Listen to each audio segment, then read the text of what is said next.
So often we come to a crossroads in our relational lives not by choice but because we are pushed there by pain. A heartbreak, a betrayal, the slow erosion of a promise. It leaves us standing in the wreckage of what we thought was our life. And in that space, we have a choice. We can try to rebuild the same structure, using the same blueprints that failed us before, or we can dare to imagine something entirely new. This is for those of you who are standing in that wreckage, looking at the limitations of monogamy or the duplicity of bigamy that has caused you so much pain and are asking, what else is there? This is a guide for the journey forward, a path toward ethical non-monogamy, built not on reaction, but on intention and healing. This exploration is not about replacing one set of rules with another, it is about cultivating a deep sense of autonomy, of authorship over your own story. The commandments we will explore are not rigid doctrines. Think of them as anchors in a stormy sea, designed to keep you tethered to your own self-respect, to your own truth. They are about creating clarity where there has been confusion, and establishing healthy, breathable boundaries where there were once suffocating walls or perhaps no walls at all. It is about moving from a place of hurt into a space of conscious, ethical connection with yourself and with others. The goal here is a profound one: to transform the narrative of your love life. It is to move from being a victim of circumstance to becoming the architect of your connections. This journey from monogamy, or its secret-laden shadow, bigamy, into the open field of ethical non-monogamy is a delicate one. It requires that we prioritize our healing, that we learn to communicate with a new level of honesty, and that we respect not just the people we invite into our lives, but most importantly ourselves. Let us begin this conversation not from a place of scarcity, but from a place of possibility. When a structure collapses, we often blame the entire architecture. After the pain of a monogamous relationship ending, it is so easy to declare, "I am done with people." But perhaps the issue was not the person, or even love itself, but the container you were trying to force it into. This commandment invites you to release the immense societal pressure that tells you your life is incomplete without one singular partner. Your worth is not, and has never been, measured by your ability to secure exclusivity. It is measured by your capacity for connection, for love, for integrity, qualities that are not finite. Letting go of this expectation is a radical act of self-love. It is permission to stop searching for the one, and instead begin choosing relationships, plural or singular, that genuinely align with your core values and your desire for growth. This is not about running away from commitment, it is about running toward authenticity. It is about making choices rooted in what you truly desire for your life, rather than what you fear. You are not rejecting people, you are rejecting a system that may no longer serve the person you are becoming. The past has a powerful gravity. It pulls us back into old arguments, old hurts, old dynamics. An ex-partner who cannot respect your new path, who clings with guilt or sabotages your happiness with drama, is an anchor to a past you are trying to leave. They do not deserve a front-row seat to your future. Your focus, your energy, your precious emotional resources must be invested in those who see and celebrate your evolution. This is not an act of cruelty, it is an act of profound self-preservation. You are the curator of your own life. To create space for new beginnings, you must be willing to close certain doors completely. This means cutting ties, not with malice, but with clarity. It is a declaration that your growth is non-negotiable. Surround yourself with a new community, with friends and partners who understand and respect your journey toward ethical non-monogamy. These are the people who will water the seeds of your new life, not those who try to salt the earth. Your future is a garden. Be ruthless about pulling the weeds of resentment and sabotage. There is a difference between cherishing a memory and clinging to a source of pain. If an ex-partner or perhaps a third party from a past entanglement continues to inject drama, chaos, or guilt into your life, the bridge to them must be burned. It is not about erasing the past, but about refusing to let its poison seep into your present. Your peace of mind, your emotional stability, these are sacred grounds. They are not to be trespassed upon. Protecting your mental health is not a passive activity. It is an active, fierce, and ongoing practice. This requires concrete action. Delete the number, unfollow them on every platform, archive the photos, mute the conversations, identify your triggers and consciously, systematically, remove them from your environment. This is not about pretending they never existed, it is about acknowledging that their continued presence in your digital or physical life is a threat to your healing. You are building a fortress of serenity around yourself, not to keep love out, but to keep toxicity from getting back in. Your well-being depends on it.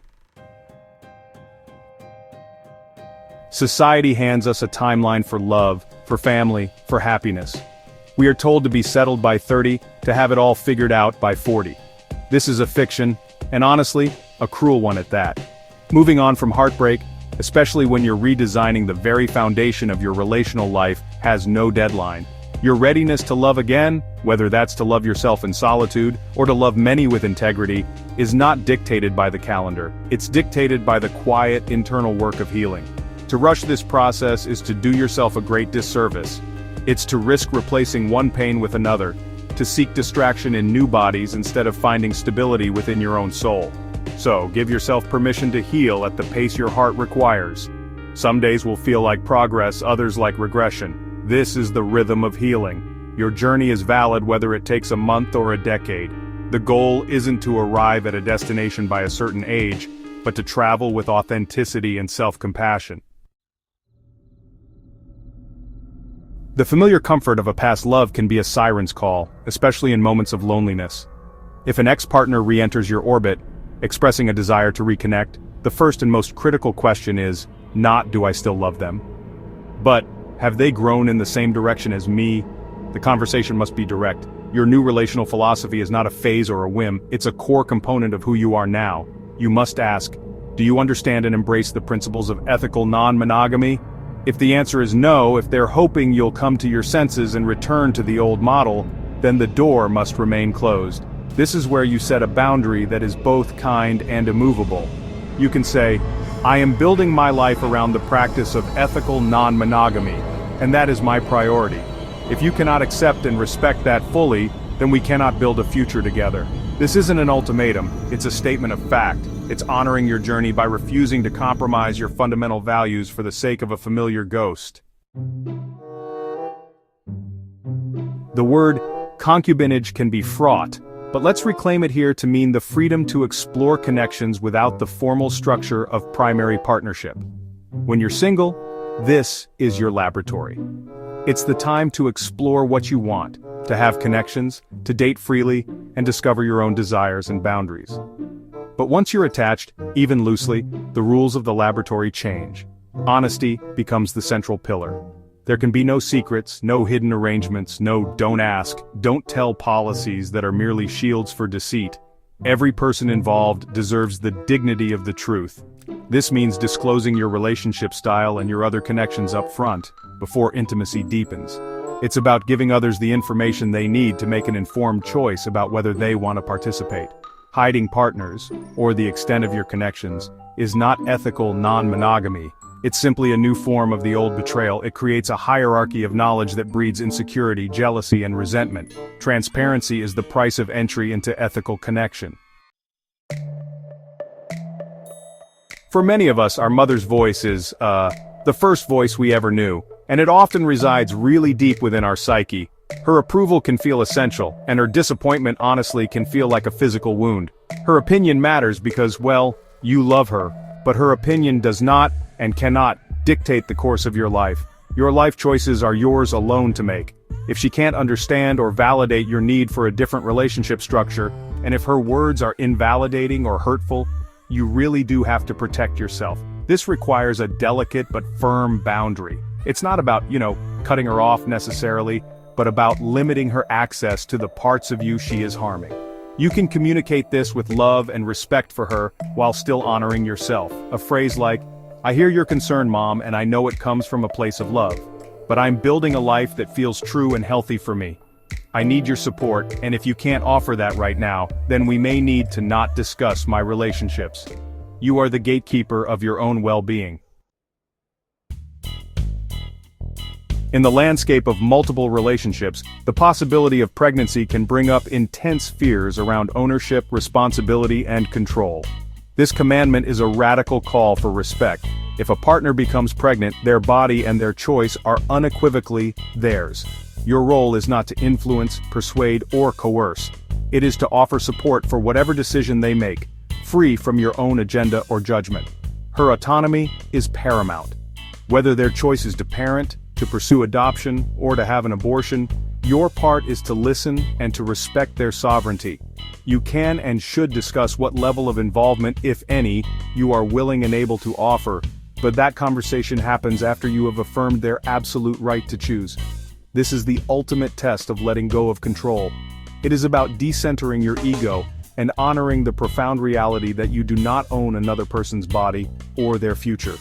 Your support is a gift you can offer. Their decision is a right they already possess. When we are navigating the choppy waters of heartbreak, our emotions are the storm. They are powerful, valid, and demand to be felt. But they should not be the captain of the ship.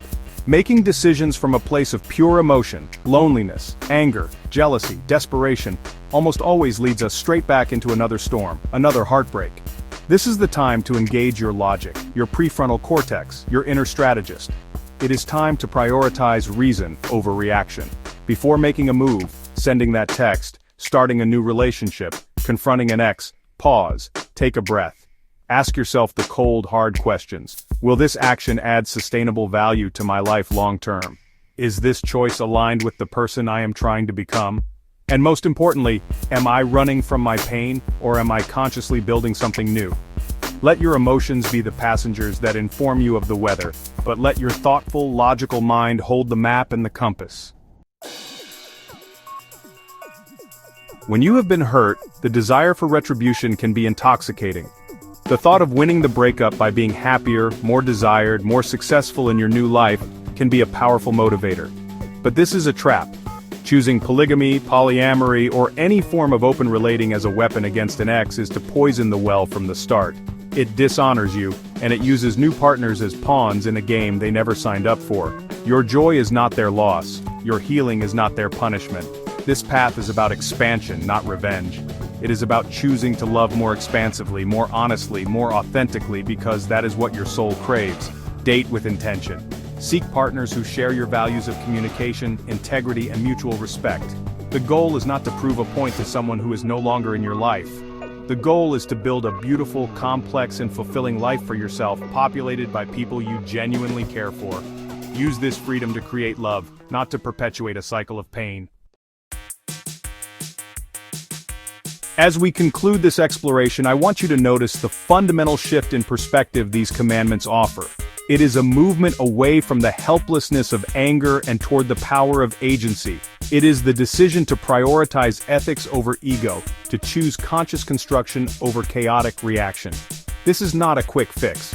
The work of untangling years of conditioning, of healing deep wounds, and of learning an entirely new way to relate takes time. Be patient with yourself. The path is not linear. There will be moments of doubt and steps backward. This is part of the process. Healing is not a race. Remember this, and hold it close. You are not broken for wanting multiple partners. You are not flawed for desiring more than one form of connection. You are human for craving connection in all its beautiful and varied forms. The goal isn't to replace the pain of your past with the chaos of an unexamined future. It's to build a life where you hold the power, where you are the author, the architect, the sovereign of your own heart. It is about creating a structure that can hold all of who you are. If you find that anger, grief, or resentment are persistent companions on this journey, I strongly suggest considering therapy. A skilled therapist can provide a safe container to unpack these complex emotions, to understand their origins, and to develop strategies for moving through them without letting them dictate your choices. It is an act of strength to seek guidance. You do not have to build this new life alone. Thank you for walking this path with me today. Be brave, be ethical, and be true to yourself.